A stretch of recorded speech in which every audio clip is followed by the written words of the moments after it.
Aloha, I'm Lila Berg, and we're here at the Queen Emma Summer Palace, ready to converse with the people who inform, inspire, and impact our everyday lives. Thank you for joining us on Island Focus.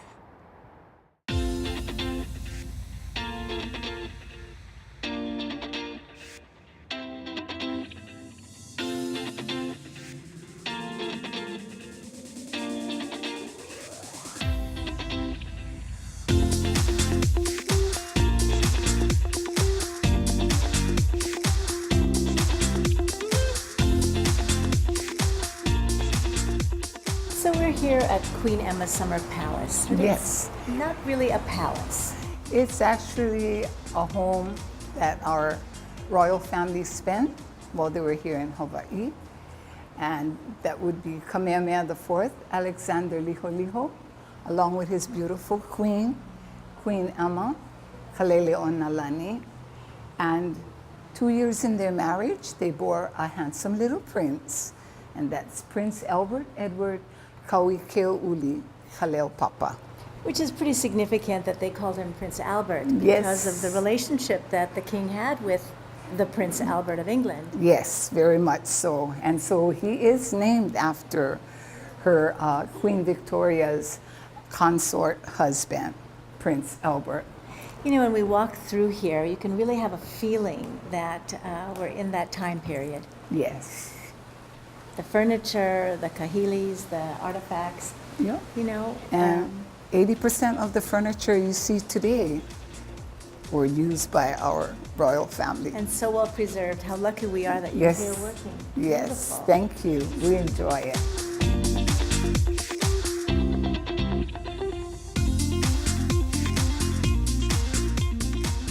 I'm here with Dale Bachman and Pammy Smith-Chalk with the Daughters of Hawaii.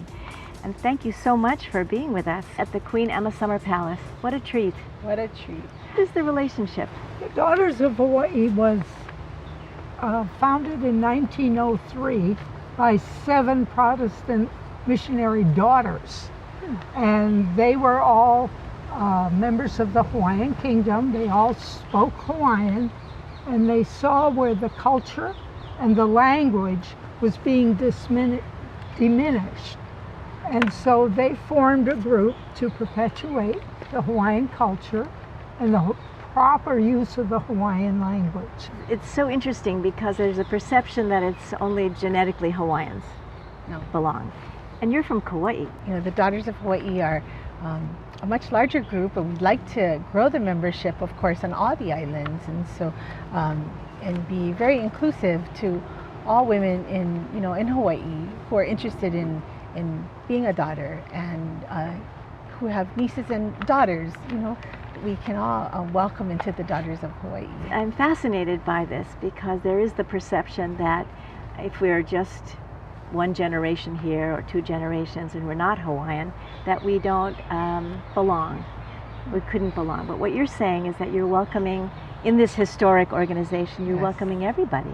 Yes, we do. Women. Women, yes. We do have a requirement for membership that your ancestors were here prior to 1880. But we have another classification of members. We call them Calabash cousins, which is open to everybody else. And they are very important to our organization as far as fundraising and being volunteers here. What is one of the most special memories you have being part of this organization? Just being part of, every day the care of these palaces, because we also take care of the Hulihe'e Palace in Kona, and so we work hard. We work hard at taking care of these historic places, and just knowing that we're preserving for the future. And the Daughters of Hawaii here will celebrate 100 years next year of caretaking here at the palace.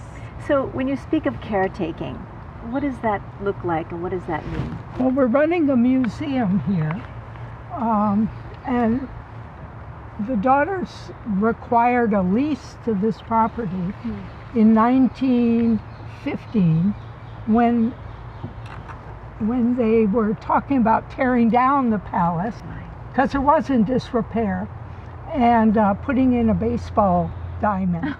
The ladies of the Daughters said no way, and so they went to the government and they acquired a lease, and they opened it as a museum in 1918, and hence our 100th anniversary of caring for the palace. How special to have you as docents as well, to explain to the visitors and local Yes. people, right, Yeah. what the significance of these places are, and Hulihe'i in Kona as well. And they're trained docents. They love their history. You can feel that when you're on their tour with them, and all that they share with you. You know, it's just so much. And there are daughters on every island? Every island, yes. So what's the next step for you folks? Well, we continue to take care of our 2 palaces and fulfill our obligation of education through our programs. And we have cultural classes here. We have hula and quilting and ukulele playing. We have a wonderful book club going when they read Hawaiian books, books on Hawaii. Wonderful. And I would also imagine that it's bringing women of all ages together. Yes. Thank you so much for joining us today. Of course. We're at Queen Emma Summer Palace with Dale Bachman and Pammy Smith-Chalk with the Daughters of Hawaii. Thank you for tuning in.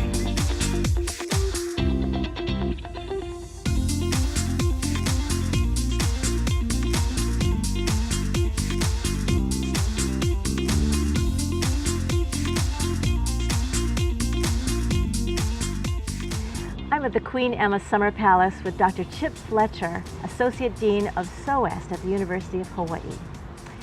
SOEST. SOEST stands for the School of Ocean and Earth Science and Technology at the University of Hawaii. And as Associate Dean, what is your role there? Well, I do a lot of things. There are personnel matters I deal with, but I also teach and I do research. SOEST has over 200 researchers. We have departments of oceanography, geology and geophysics, atmospheric sciences, ocean and resource engineering, and a number of research institutes. And all those science areas, ocean research areas, are absolutely critical for our survival and our thriving here in Hawaii, especially at this time when it appears that climate is changing. Climate is definitely changing, and the researchers at SOEST study all sorts of important things that are relevant to Hawaii and the nation and the world. The ocean, of course, is the source of our weather, our water, much of our food, and so the oceanographers and various other types of marine scientists that we have play a critical role in helping to manage natural resources and natural hazards that occur related to the ocean. We have atmospheric scientists that study storms and changing weather patterns. Geology and geophysicists are looking at things like shoreline change and coastal erosion, volcanoes, and these studies are taking place not just in Hawaii but around the world. And they're very real, and Hawaii will be affected by all of those changes. Yeah, in fact, climate change, getting back to that subject, is very real in Hawaii. It's manifesting itself in a number of ways. The air temperature has risen, long-term rainfall has declined, sea level is rising, the ocean is warmer and has absorbed carbon dioxide from the atmosphere so that it's turning more acidic. And you were sharing too that the clouds are changing. The clouds and how they interact with our high shield volcanoes, especially in the Ko'olaus and the Waianaes here on Oahu, are the source of our water. And as the air gets warmer, the processes that bring rainfall from these clouds, and also how the clouds themselves interact with the rainforest up in the high elevations, all of that is changing. We're noticing those changes, of course. Every conversation we have is how hot is it, the wind, and it'll affect Hawaii dramatically. And what can we do? So there is lots of reason for hope.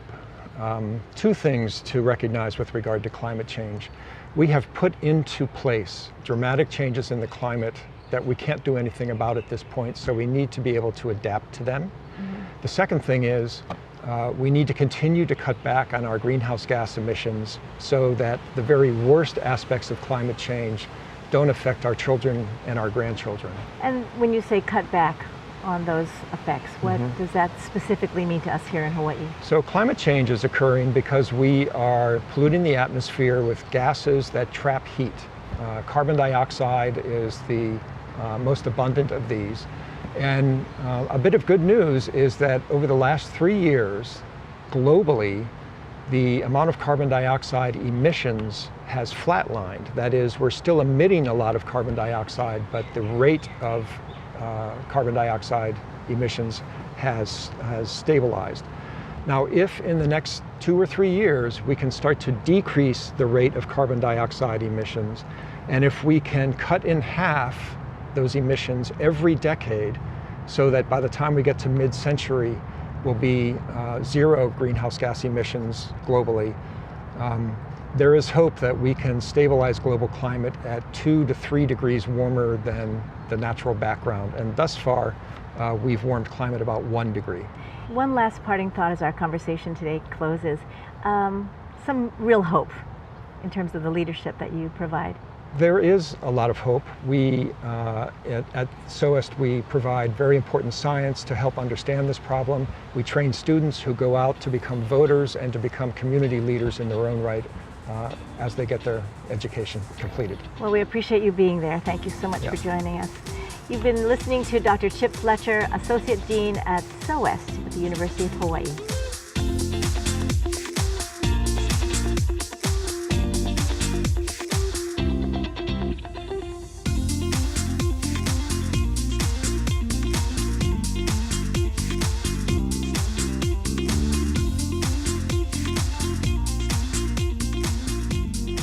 How fortunate we are today on Island Focus to have the opportunity to speak with Sherry Kajiwara, who is the Director of the Department of Customer Services for the City and County of Honolulu.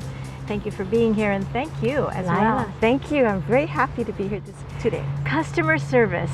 What is encompassed in that department that you direct? Well, it is a whole bunch of things, because if you think about it, everything in the city is actually customer service. Yeah. So in meeting those needs, my department, we run all of the satellite city halls, which offer a myriad of services throughout the city. We take Board of Water Supply payments, sell bus passes, license your dog.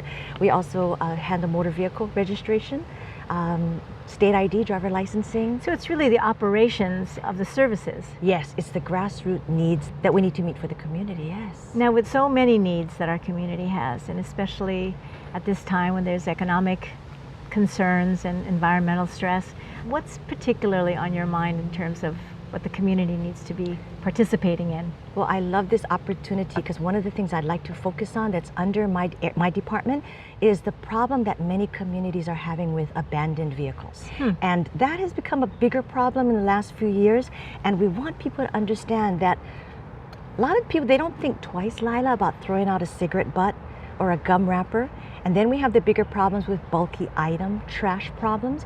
But when you leave an abandoned vehicle out in your community, it causes a whole mess of problems for everybody. Not only community blight on the roadways, but people set the cars on fire. Then it becomes hazardous for the children in the area. There's rodent problems, and we need to stop littering with cars. So essentially, as you're describing it, people just leave their vehicle on the side of the road. Yes, in a residential area, in not just in a park or an unknown area. Well, they leave it on the side of the road, which becomes the city's problem if it's on city roadways. They do leave it on private property or empty lots, which may belong to someone, and makes it their problem. But I think the problem has grown in the last year. One of the reasons is because the price of scrap metal has decreased, where it may not be worth it now to turn your car in for a couple of $100. Some people did that, but you can also donate it to charity.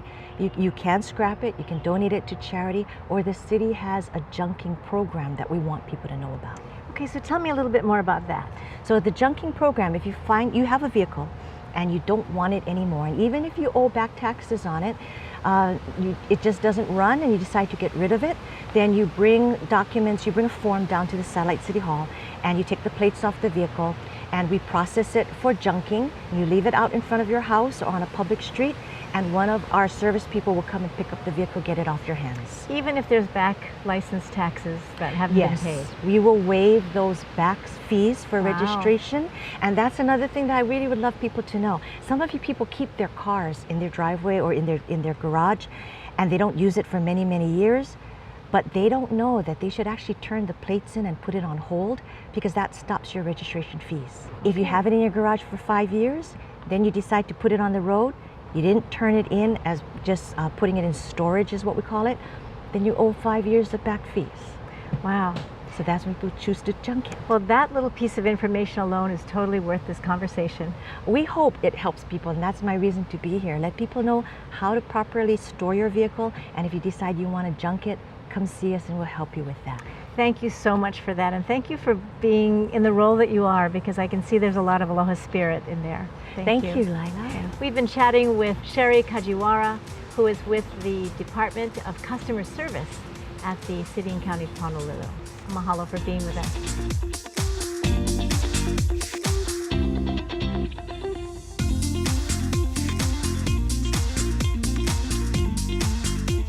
Room of hospitality, or the Lumi Ho'okipa. So this is a room that Emma would entertain in. The house itself is actually all the way here from Boston, Massachusetts. This is a prefabricated or knockdown house. So what that means is they would build the house in Boston, they would actually disassemble it, put it on a ship, and sail it all the way around Cape Horn to be here. There's no Panama Canal back then. And this piano came from England as well? No, this is an Emil Escherberg piano. It is all the way here from Dresden, one of Queen Emma's 2 pianos that we have in the home. And particularly, I know you're attached to this photograph. Yes, I am. It's actually one of my favorites for a couple of different reasons. This is a very old photograph. It's actually a daguerreotype. This is their engagement photo. So he is 22 there, she's 20 years old. But the really neat thing about this, they both signed it. So that is the original signatures of our king and queen. So when people came to visit and they sat in this room and felt welcomed, what kind of conversations would they have here? Well, you know, Emma was a very interesting person. She was well educated. She loved Shakespeare. She was an opera singer. She had all sorts of hobbies. Her books were over 600. So they actually started our Library of Hawaii.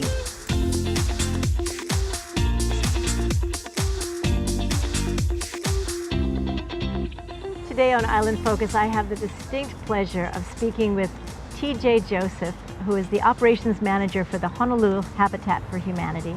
Thank you for joining us so much. Thank you so much for inviting me to the show. You love what you do. I absolutely do love what I do. I think that I personally have been blessed by Honolulu Habitat for Humanity, and I'm a Habitat homeowner. So the ability to give back to my community and work for this wonderful organization is beyond compare. So tell us a little bit more about the Honolulu-based organization, but it is national as well. So Habitat for Humanity is a national program. It's also international. There are many affiliates throughout the entire world, in the United States, as well as on the islands here. We have 8 affiliates: Kauai, Molokai, Maui, Hawaii Island, and here on Oahu we have 2 affiliates, the Honolulu Habitat for Humanity and the Leeward Habitat for Humanity. So when you say you're also a homeowner, a recipient of the services, what does that mean? Honolulu Habitat for Humanity has 2 main programs, and their first main program is home build. At Habitat, we believe that everyone deserves a decent place to live, and we do this by building awareness, community, hope, and homes. So in 2006, my husband and I were blessed to get land lease to the Department of Hawaiian Homelands, and we were going to build a home. Unfortunately, being a cancer survivor, going from double income to single income, we couldn't qualify for a regular home loan or mortgage. So luckily we're able to find Habitat for Humanity. Our qualifications are, the first thing is their need, and my husband and I had just 1 child pre-cancer, ended up being blessed with 3 more. So family of 4, living in my mom's bedroom with the 4 kids sleeping on the bed and us on the hali'i on the ground. Yeah. We were in need of a home, and with the lease we're able to do so. The second is your ability to repay. So our homes are affordable, and the reason why we look at affordable housing is we have over 5,000 volunteers who helps that partner family build every single Saturday. So with that volunteer love and appreciation, that is not going onto that mortgage. The other thing is that Habitat, we are also the ones who lend the money. So we look to lend that money with a loan that can be as low as 0% interest for 20 years. So it's doable for everyone. Very doable, and we work with that family financially to make sure that that mortgage is living within your means. And then the third is being able to do sweat equity.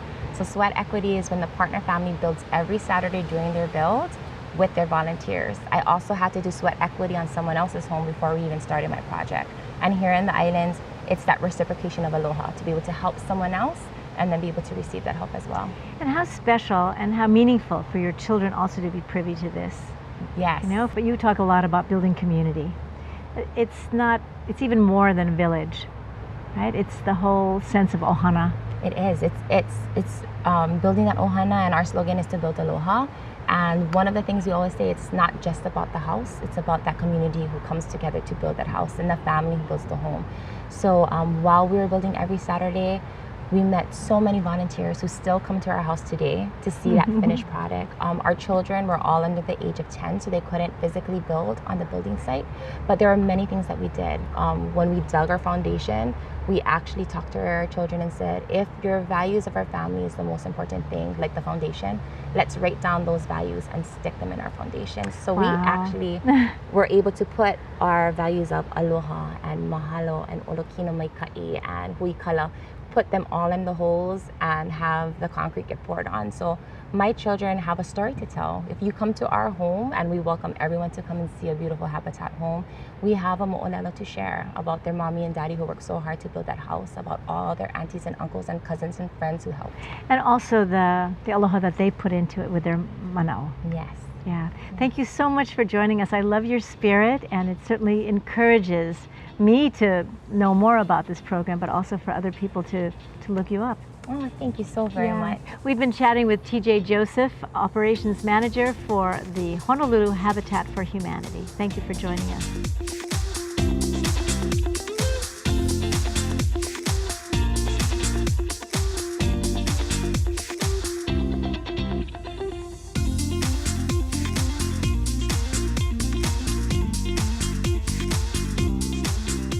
We're here at the Queen Emma Summer Palace with Dr. Josh Green, Senator Josh Green from Kona.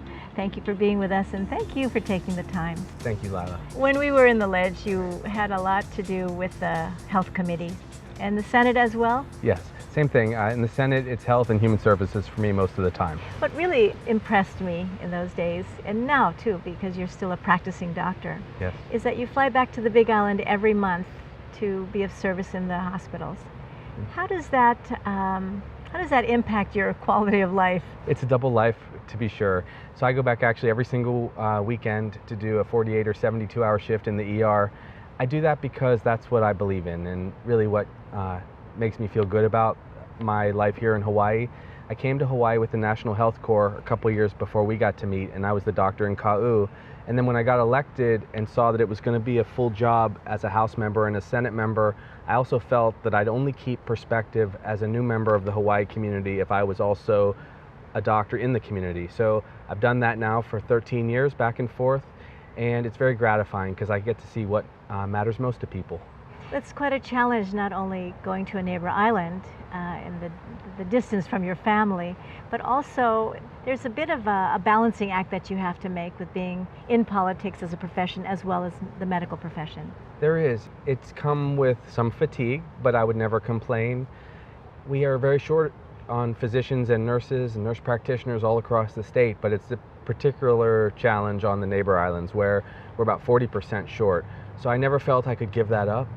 I see what happens when there's drug addiction in the community. I see what happens if our kapuna don't have access to a heart doctor or help with their diabetes. So it's important for us to all keep giving back. And I also define myself as a doctor more as a politician, though when I'm at the Capitol and working on health issues and issues about poverty, those are the main things I focus on. It still is pretty grounding to go back and put my scrubs on and be with people.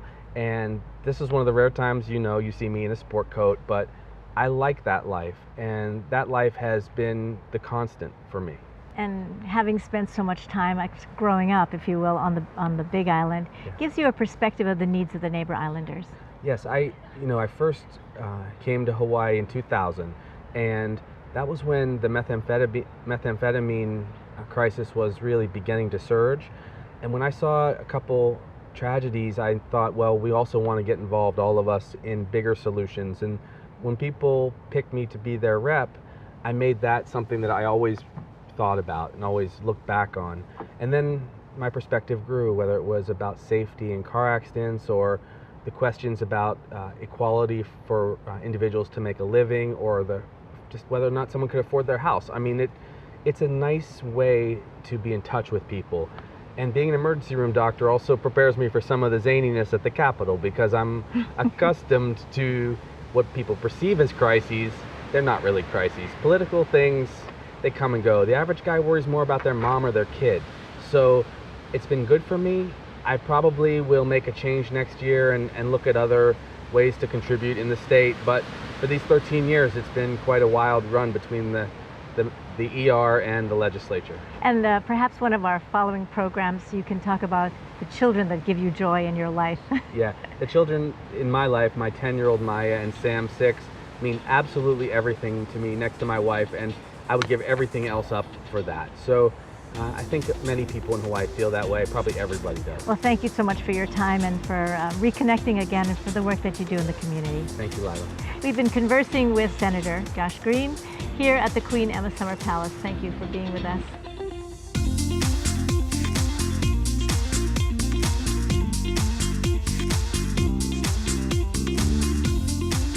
Now, this is one of the 2 original bedrooms in the home. This one and the one directly across the hall. In this room, as we can see, it belonged to our little prince, Albert Edward. The beautiful bed that's in here is a koa bed. It belonged to Queen Emma. This is her childhood bed. She slept in this bed all the way until she grew up to marry Alexander and leave Rook House, where she was raised by her father, Dr. Rook, and her aunt, Grace. So this little cradle that we see in front of us is the prince's cradle too? That is the prince's cradle, also made out of koa wood. In the front room, we have his crib. When he got too big for that, he moved into his own 4-poster koa bed. And in front of that, even the Emperor of China knew about our little prince and gave a porcelain bathtub just for him. And unfortunately, he passed away at a very young age. Yeah, sadly, our little prince fell sick when he was just 4 years old. Now they've studied the symptoms of what happened to him, and they realize most likely he died from a burst appendix. But he was very special, this child. He was the hope of the kingdom. It had been over 45 years since a royal child was born in our kingdom that lived. So it was very celebrated. Everyone in the kingdom was excited. They were outside clicking glasses in the street. There was gunshots going off on Punch Bowl. I mean, it was a real celebration. Yeah. And a holiday was declared again on his first birthday. Mahalo to the Queen Emma Summer Palace for hosting us today, and to you for tuning in to Island Focus. I'm Lila Berg. Aloha and malama pono. Take care of each other. See you soon.